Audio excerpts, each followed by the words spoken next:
in the past week, the number of reported cases of COVID-19 increased for the first time in 7 weeks. You remember that I reported the virus was on a decline for consecutive 6 weeks.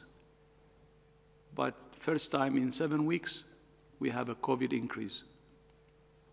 Reported cases increased in 4 of WHO's 6 regions: the Americas, Europe, Southeast Asia, and the Eastern Mediterranean.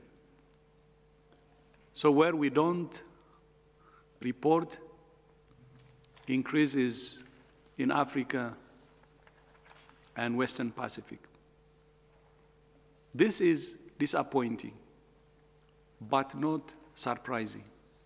It's encouraging to see health workers in lower-income countries starting to be vaccinated. But it's regrettable that this comes almost 3 months after some of the wealthiest countries started their vaccination campaigns. And it's regrettable that some countries continue to prioritize vaccinating younger, healthier adults at lower risk of disease in their own populations ahead of health workers and older people elsewhere.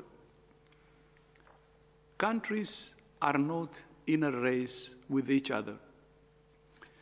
This is a common race against the virus.